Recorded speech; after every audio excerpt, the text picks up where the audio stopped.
Budidaya ini paling cocok kalau dekat dengan pasar buah atau pasar yang ada di kota. Artinya selain untuk peningkatan ekonomi, bisa untuk mengurangi dampak yang ada sampah yang ada di masyarakat.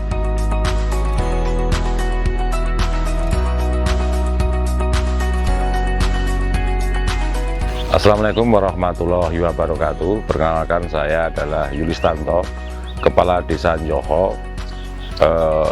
Ini adalah budidaya maggot di Desa Njoho. Asal mula budidaya maggot ini adalah terkait dengan adanya sampah organik yang ada di Desa Njoho, bahwa maggot ini dipergunakan untuk untuk mengurai sampah. Jadi sampah ini nanti bisa jadi bahan pangan dari maggot itu. Itulah awal mula budidaya maggot di Desa Njoho.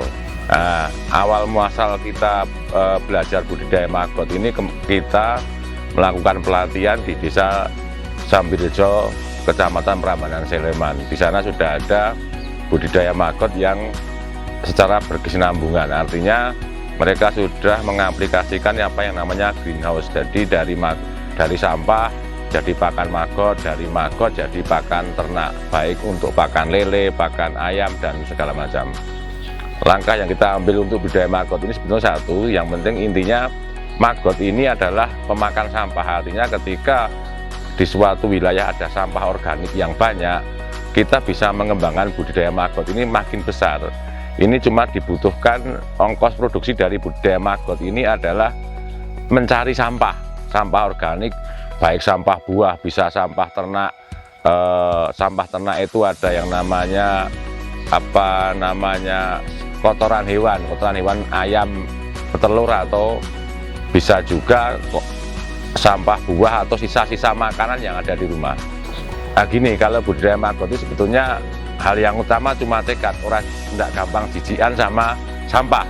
Terkait dengan permodalan awal itu sangat murah sekali, karena kita hanya memerlukan seperti jaring untuk meletakkan lalatnya, seperti yang di belakang itu juga rumah untuk untuk meletakkan maggot. Jadi biaya sangat efisien sekali. Jadi kita cuma perlu biopon, nanti bisa dilihat bioponnya, tempat untuk meletakkan pupanya. Jadi kita simpel saja budidaya maggot ini intinya cuma di sampah, Mas.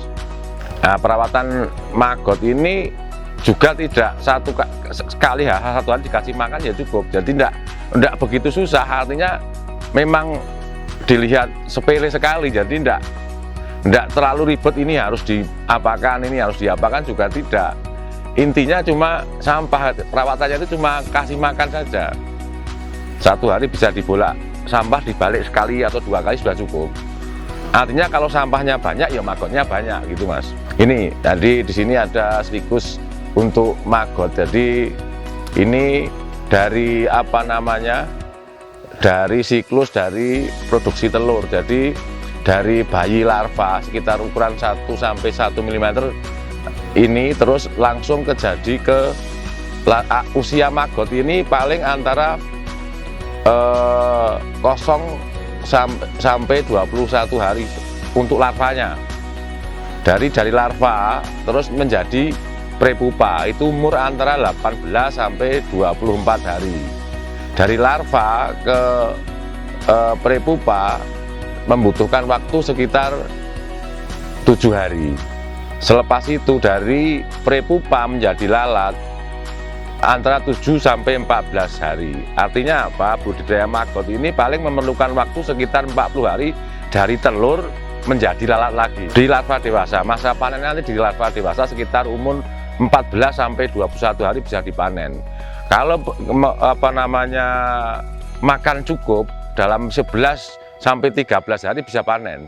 Nah, ini keuntungan dari maggot ini adalah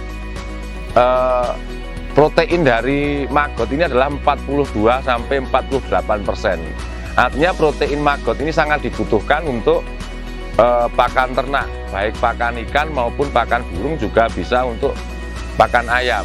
Artinya ke depan tentunya kita memerlukan peralatan untuk memproses maggot ini untuk menjadi pakan ternak yang berupa pelet, tapi untuk sekarang secara maggot segar kita langsung kasih makan.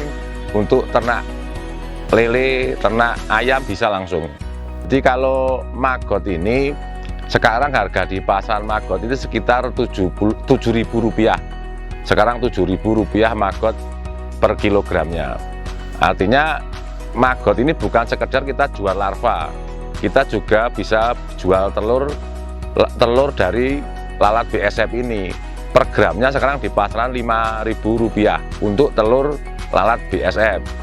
Jadi sehari kalau kita bisa produksi sekitar 20 kilo atau 10 kilo per hari, kita bisa dapat 100 atau 70.000 per hari. Kalau kita produksinya satu hari 10 kilo larva maggot.